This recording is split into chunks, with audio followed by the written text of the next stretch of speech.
Hello everyone and welcome to yet another edition of A Dragon Ball Conversation. So today I felt the time was right to bring some of my Team 4-star pals, as well as my pals in general, to the channel. And today we are going to be talking to one of the mainstays of Team 4-star, as well as the Abridging community, as well as the internet community as a whole. Please welcome everybody, the wonderful Megami33. How are you doing, Megami? I'm doing pretty good. Making me feel embarrassed with all those awards that you're saying, like Prodigy, Parodyist, and all that. No, well, that's just, no, darling, that's just how we talk in the, podcast worlds and all these kind of things. We overhype, but doesn't necessarily mean I don't mean them. Shucks. I speak the truth. But yeah, today we are going to be just talking about Dragon Ball in general and Team 4-star in general. It's a much more, think of it like the TFS podcast. So, Megami, tell us a little bit about yourself and what you do. My name is Corinne Sudberg, or aka Megami33.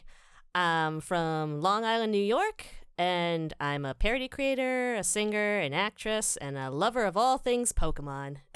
Basically, I just do like what everybody else does on the team, like just making videos, mostly just songs for now. I would love to make some more parodies in the future. And don't worry, there'll be plenty of times in this conversation for you to plug all your social medias. Plug. Okay. Pluggity plug. Pluggy McPlugface. But yeah, today's scenario, as we just briefly talked about, is Team 4-star and Dragon Ball. So just what it all means to us. So the basic idea will be, how did we discover Dragon Ball? What did we do before the internet came and was a thing? Mind you, for us, it was when we were little kids. God, that doesn't make me feel old. Yeah, TFS and us, so what Team 4-star means to us in our day-to-day lives, as well as Goku and Bulma, what do they mean to us, because those are the principal characters that we play in DBZ, as well as what we do today, currently. So let's kick things off with how we discovered Dragon Ball, ages and ages ago. But Megami, I'm quite curious, how did you discover Dragon Ball personally?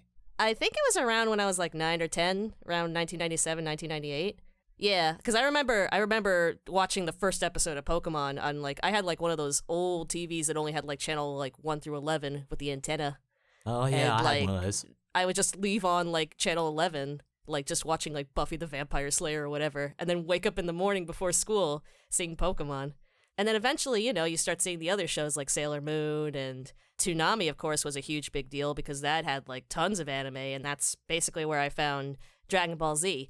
Dragon Ball, though, that didn't come until way later on because they showed Z actually first here in America. I think they tried to show Dragon Ball back in the day. Yeah, that's right. Yeah, they did around 1995. The Harmony Gold dub, a very classic dub where they actually called Krillin Bongo.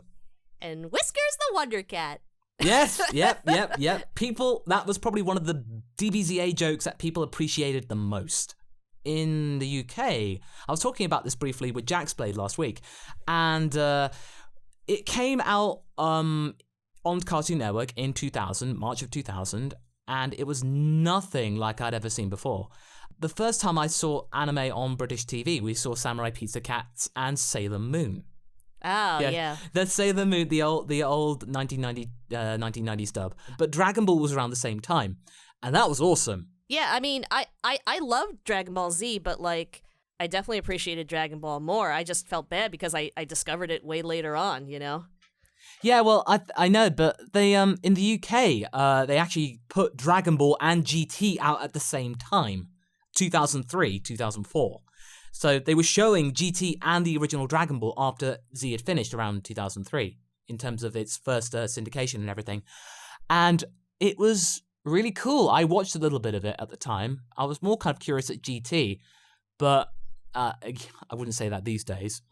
But yeah, when I was like 16, it was like, oh, hey, GT. Oh my God, Super Saiyan 4. Nice. That's actually one of the best things about GT, that design. But yeah, Dragon Ball. I thought the best thing about GT was the music. Oh, not the dub. No, not the dub. No. Oh, no. All it was just like. Yeah. I'll step out of that, thank you. But no, Dragon Ball was great, and I loved watching it when it was on TV. One of the funniest memories I have, again, my dad walks into anime. This is a trend, by the way. He was watching during the Cell games, and he walked in and saw Cell like powering up or getting angry because he couldn't beat Gohan in Super Saiyan 2. And he said, and this stays with me to this very day, why is that man in green trousers screaming? Why is that green man in trousers screaming? Yeah. That's an enduring thing. And many people who are on this channel know that story from previous videos, but it's just too good not to mention. I just like Dragon Ball because it made me appreciate Bulma more, because, yeah. it made me appreciate mostly everybody in the cast, because in Z, sadly, it's very focused on Goku and just fighting the bad guy, Yeah, exactly. through a long series of episodes. So. Yeah, and then you just go back and then you realize there was a series before this. It was 150 episodes long. Holy moly! And then you also realize, like, geez, I understand why Bulma is bitching all the time, because she's seen so much crazy shit in the past, and it's just getting worse.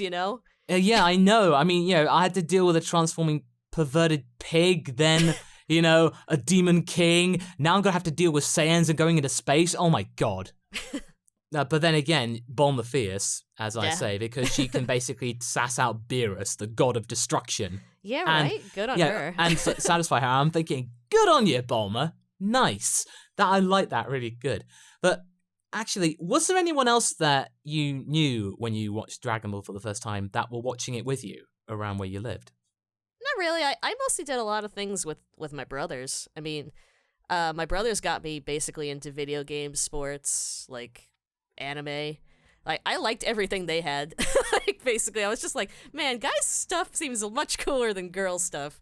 I want to do stuff with them. Yeah, no, my brother was kind of watching Dragon Ball too. I mean, he was a lot more casual than I was, but we picked up the Tenkaichi games and the Budokai games. Yeah, they were pretty cool. Yeah, those were really good. Tenkaichi 2 is my favorite, just because of the fact that you could level things up. Because I remember leveling Raditz up to like level 65 and just trashing everybody during a playthrough. I gotta try those games again, because after a while I just wasn't really good at like the flying and the teleportation part, the going back and forth and stuff. Oh yeah, of course. What did we do before the internet? Because as we know, the internet is very intrinsic to what we do online, because that's what we do online and share videos, like on stuff on YouTube and other things. Megami, how did you first discover the internet? And well, again, like I said, I did a lot of things with my brothers. I don't know if it was which one found it, but one of my brothers found assassins.com, which was like the baby form of newgrounds.com. Oh yeah. And assassins.com was mostly focused on like torturing assassins in like various ways. Like with old school Flash Player and stuff like that. And then it slowly evolved to Newgrounds, and we would just constantly watch like things that saying like terrible words and stuff, and we just enjoy watching those. So that was my first involvement with the internet. Like, this isn't evil at all. Yeah, Newgrounds was just weird like that, because I remember discovering that when I was 12. I put my own fan animations on there at one point.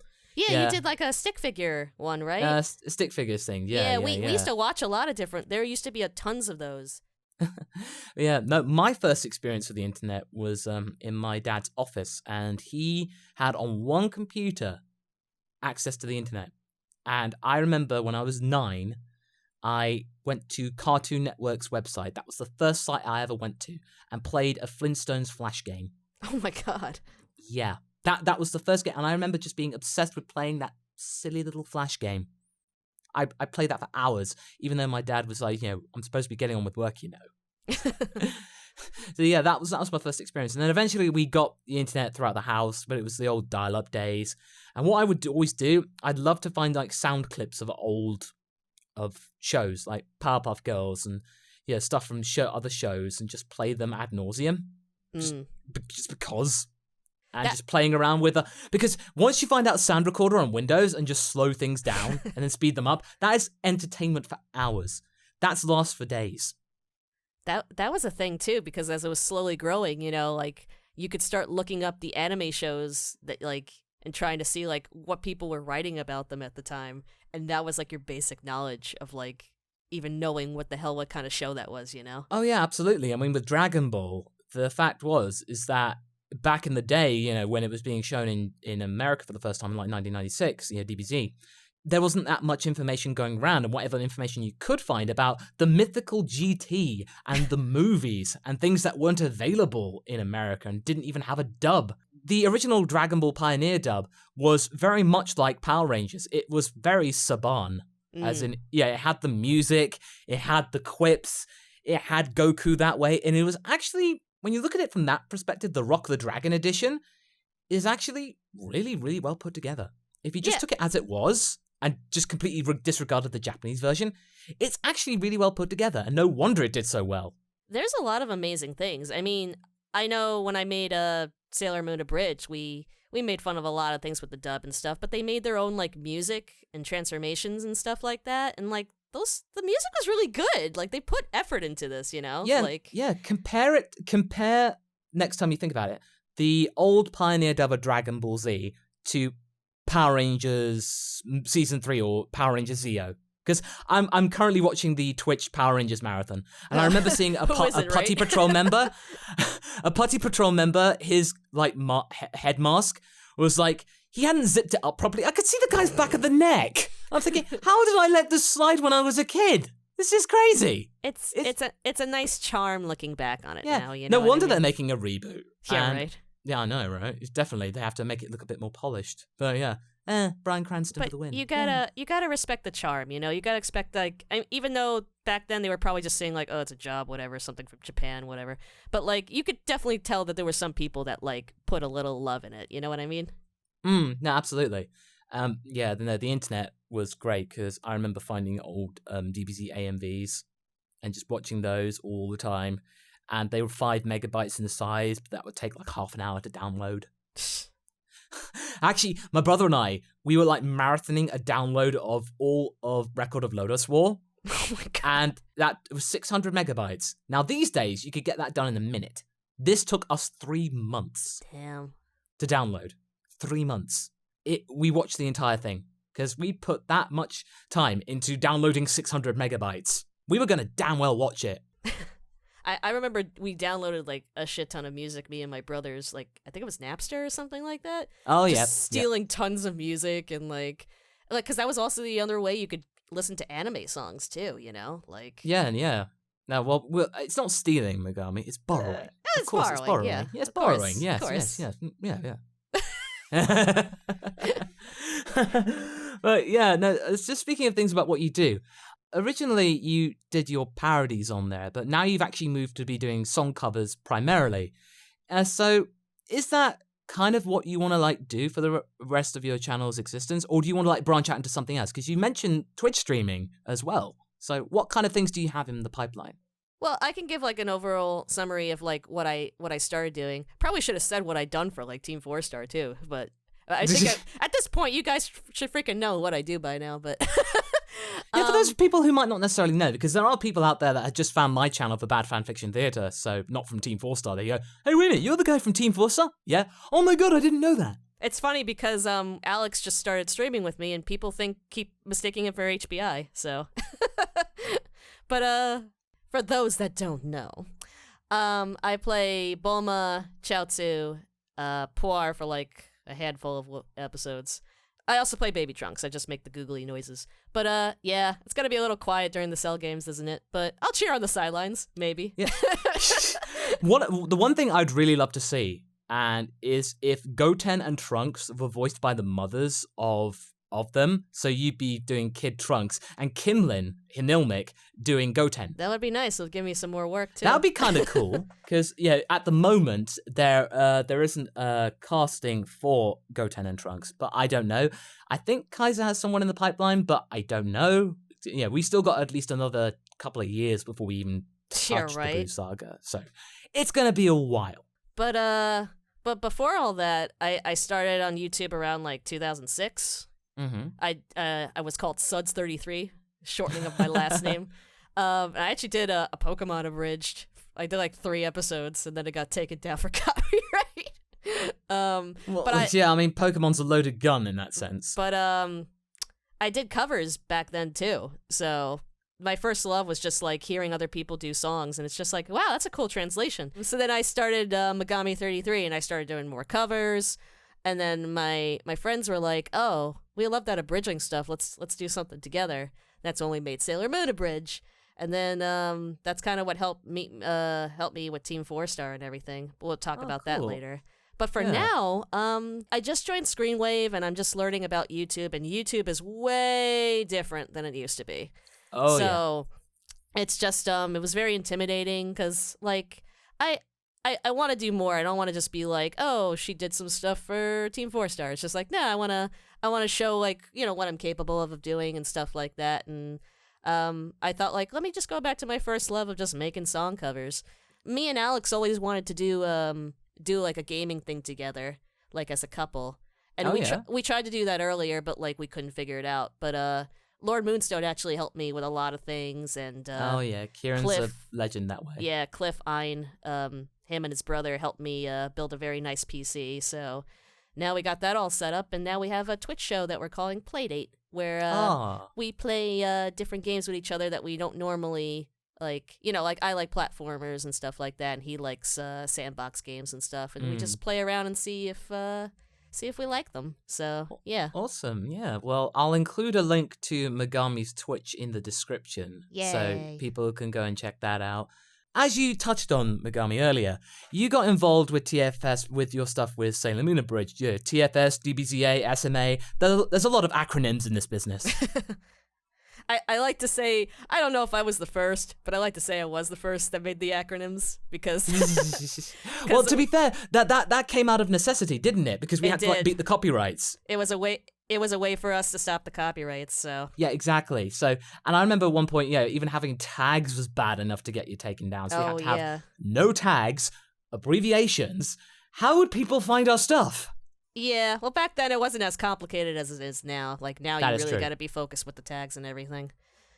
I know, like, there used to be forums about abridgers and stuff like that, and I think they put us, like, first or second gen abridgers, and I'm like, oh god.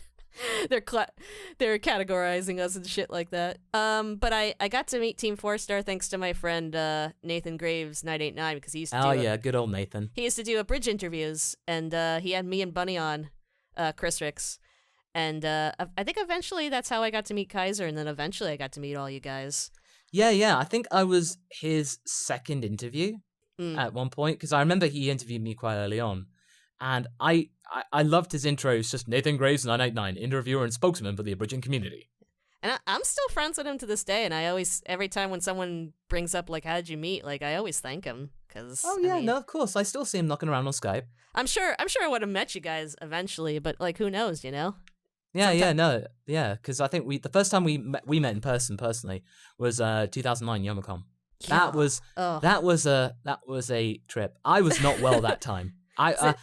I swear that I was suffering from avian flu at that time because I'd never been that ill ever. So I was completely way over my head. That was the first time I was in America. I was sick, and that was a whirlwind of a weekend, wasn't it? Yeah, I mean, I had a I was just super nervous because, like, I mean, other than White Ash and Alpha, there weren't, like, other girls really there. And I'm just hanging with a whole bunch of dudes, and I'm just like, hi. Yeah. Do you remember the where Lanny was recording the parody Normal Activity video? Oh, yeah. Yeah, that was when Paranormal Activity, the good one, the first one, came out. And we did a little parody. Well, Lanny recorded this parody of that involving Nappa. Obviously, everything involves Nappa. Yep. But yeah, that was a good time. It means a lot to us. And what do you think the team's influence has done for our lives? Has it really made a big difference? To actually backtrack on, like, when I met you guys, I did mention this in my Team 4-Star vlog, but when Kaiser actually auditioned me for Bulma, and I got it for, like, I think it was just after episode 1 or 2, like, he wanted to recast me. And really? I was just kind of like, I was just like, oh god, like, what do I do? I probably begged and, like, pleaded, just like, no, just give me another chance, you know. Like, the man has high standards. I mean, they're even higher now, but, like... Yeah, no, I actually have a similar story, because it was when we were recording for episode 31. I was doing Roshi at that time, and this was a time when they were kind of going in a different direction for Roshi, and I was struggling. Kaiser was getting really concerned, and he says this needs a lot of work. I thought that we would work together to try and get this to work. And then before I knew it, Lanny got cast as Roshi. I wasn't told. Yeah. I remember crying when I found out that. And I was with Philly, my girlfriend, when I found that out, and I was absolutely devastated. I mean, I just felt like, why couldn't he tell me? I was prepared to, get this to work.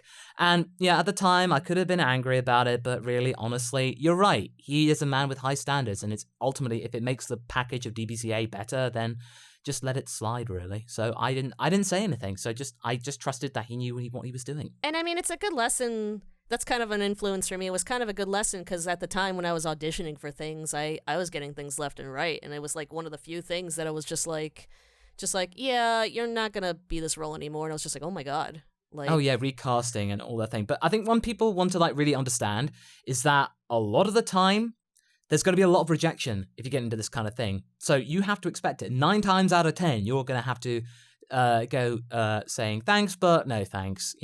Try again next time. Something like that. That's why I'm nervous if if that one audition doesn't work out for Scott, whatever. But I'll probably be mad at him. No. but yeah, I mean, that's because I got to recast White Ash later on for Chaozu, and I was very nervous about that because Scott asked me, and I was just kind of like, she's gonna be okay with that, and that's happened to me several times even now that I've taken people's roles. And I'm nervous about what's the person gonna think. Sometimes I don't even know until later on. There was one game that me and Kimleth are in, and we were confused about who got what role because we both were paid for these 4 roles, but they said we were all of them.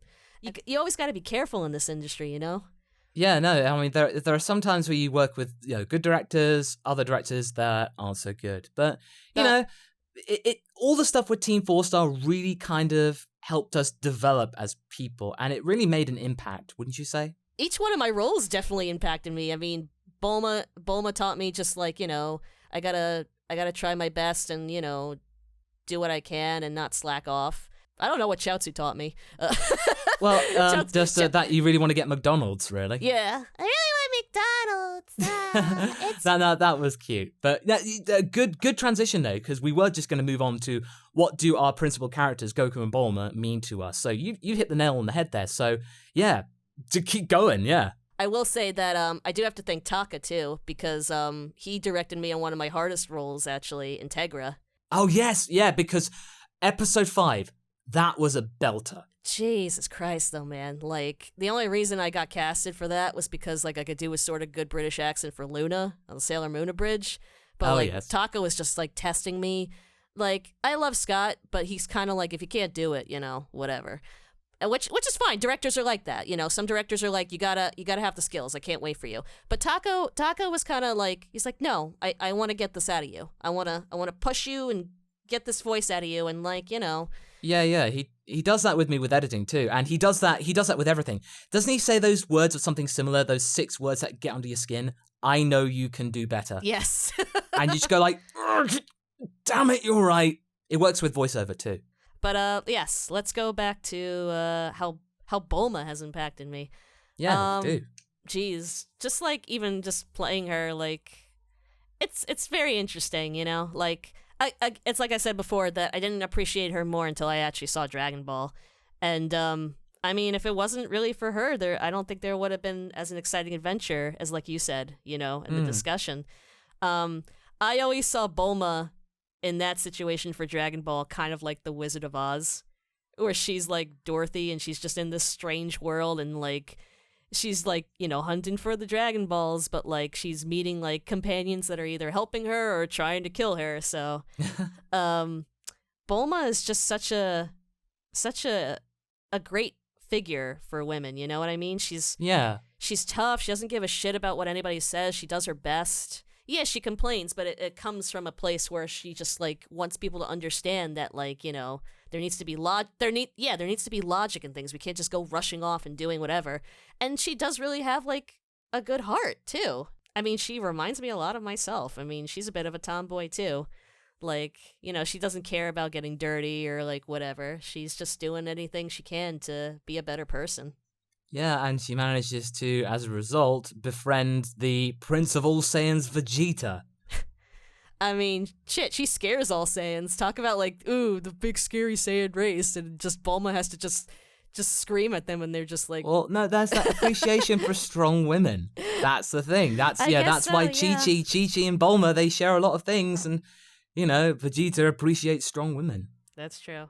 Yeah, and she does. And definitely. she does birth everybody's favorite Saiyan, Trunks. Everybody loves Oh Trunks. yeah, as well as finally, it seems like in Super, Bra has now showed up. I know. Congratulations.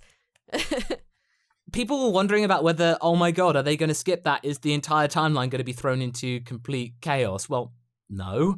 It was going to happen. There's still 4 years before the end of Z, guys. There's plenty of stuff that can happen. I need my 2 Super Saiyan girls, and I need them to be the new heroes. I need Pan and Bra to be the new people.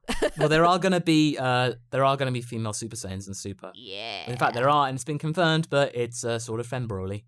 About time.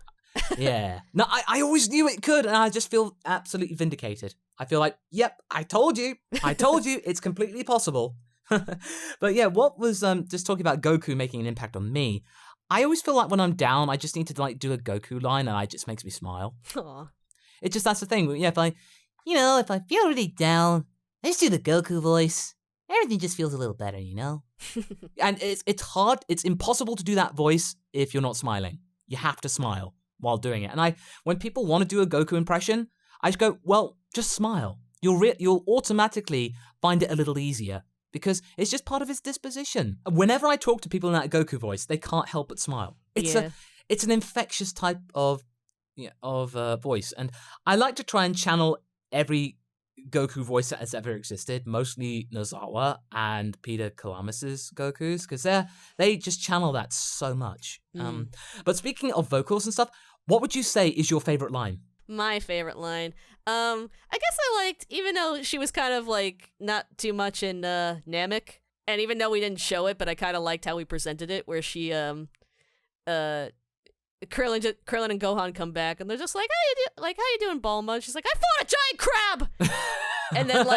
and then she goes on more of the spiel. She's like, why? Why would you leave me alone here? Did you know there are giant crabs here? I do. I killed one. That's a good one. I remember that one. I also like, that was early on when it was just like, hey, remember when we used to do stuff and like help? Oh yeah, I remember that one. Because like half the cast is like completely useless now. And I remember the launch. Who? Yeah, right? Jesus. Oh god, yeah. Oh, when Toriyama just goes, I forgot. Yeah, my favorite line is definitely, there's so many. But right, the one I really like is from episode 45. And it's when Goku is talking to Vegeta and says, well, you know what they say, Vegeta? When you fall off that horse, you get back up and you eat that horse. Come eat that horse with me, Vegeta. There's that one. And then the latest one from the Broly movie is when Goku's just about to look for clues to find whoever destroyed South Galaxy. And he just pops off and then pops back again and goes, so I can't breathe in space, apparently. That was good. Because I read that line, and I went like, ooh, I know how to say that. And Taka and Kaiser just went like, yeah, you pretty much got it. I got that in one take. And that's hard to do with Kaiser. That's true, yeah, right. My favorite line, I can't remember how it went, but like, you're putting on your uniform and it's like, I love this shirt. The orange really brings out like the stupid in my face or something. Oh yeah. Like Good old orange. Really brings out my stupid face. I love that line. Yeah.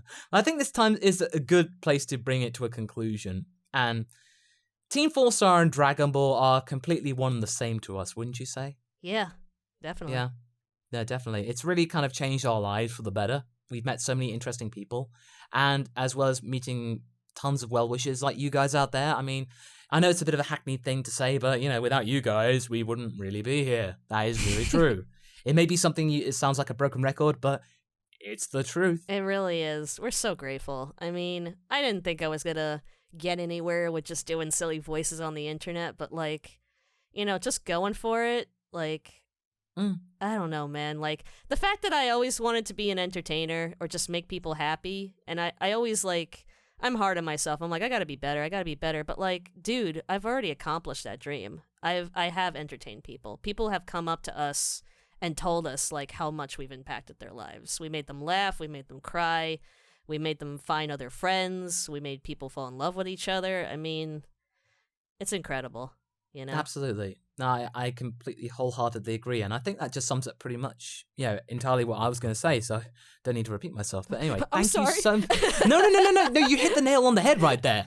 But just all I say is just thank you so much, Megami, for being here. I think this has been a really Yay. interesting conversation. Thanks. And now is the time for you to plug away. All right, let me get my giant scroll of things.